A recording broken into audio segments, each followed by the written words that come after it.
एक ऐसे कथावाचक जिनके पास पत्नी के अस्थि विसर्जन तक के लिए पैसे नहीं थे, तब मंगलसूत्र बेचने की बात की थी।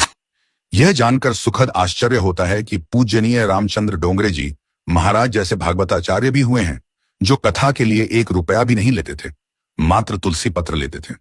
जहां भी वे भागवत कथा कहते थे, उसमें जो भी दान दक्षिणा चढ़ावा आता था, उसे उसी शहर या गांव में गरीबों के कल्याणार्थ दान कर देते थे। कोई ट्रस्ट बनाया नहीं और किसी को शिष्य भी बनाया नहीं। अपना भोजन स्वयं बनाकर ठाकुर जी को भोग लगाकर प्रसाद ग्रहण करते थे। डोंगरे जी महाराज कलयुग के दानवीर कर्ण थे। उनके अंतिम प्रवचन में चौपाटी में 1 करोड़ रुपए जमा हुए े, जो गोरखपुर के कैंसर अस्पताल के लिए दान किए गए थे। स्वयं कुछ नहीं लिया। डोंगरे जी महाराज की शादी हुई थी। प्रथम रात के समय उन्होंने अपनी धर्मपत्नी से कहा था, देवी, मैं चाहता हूं कि आप मेरे साथ 108 भागवत कथा का पारायण करें। उसके बाद यदि आपकी इच्छा होगी तो हम गृहस्थ आश्रम में प्रवेश करेंगे। इसके बाद जहां जहां डोंगरे जी महाराज भागवत कथा करने जाते, उनकी पत्नी भी साथ जाती। 108 भागवत कथा पूर्ण होने में करीब 7 वर्ष बीत गए।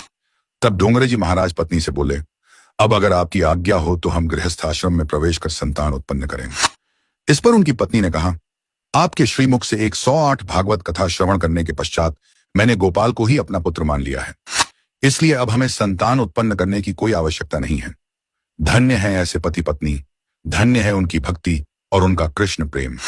डोंगरे जी महाराज की पत्नी आबू में रहती थी और डोंगरे जी महाराज देश दुनिया में भागवत कथा रस बरसाते थे।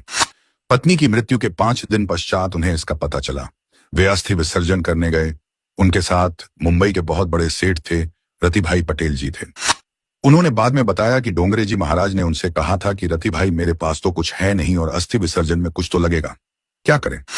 फिर महाराज आगे बोले थे, ऐसा करो, पत्नी का मंगलसूत्र और कर्णफूल पड़ा होगा, उसे बेचकर जो मिलेगा उसे अस्थि विसर्जन क्रिया में लगा देते हैं।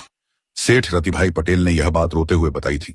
जिन महाराज श्री के इशारे पर लोग कुछ भी करने को तैयार रहते थे, वह महापुरुष कह रहा था कि पत्नी के अस्थि विसर्जन के लिए पैसे नहीं हैं। हम उसी समय मर क्यों न गए? फूट फूट कर रोने के अलावा मेरे मुंह से एक शब्द नहीं निकल रहा था। सनातन धर्म ही सर्वोपरि है। ऐसे संत और महात्मा आपको केवल सनातन संस्कृति में ही मिलते हैं। हमारे देश में बहुत सी बातें हैं जो हम सभी तक पहुंच नहीं पाई। ऐसे महान विरक्त महात्मा संत के चरणों में कोटि कोटि नमन भी कम है। राष्ट्रहित सर्वोपरि। जय श्री राम। हर हर महादेव।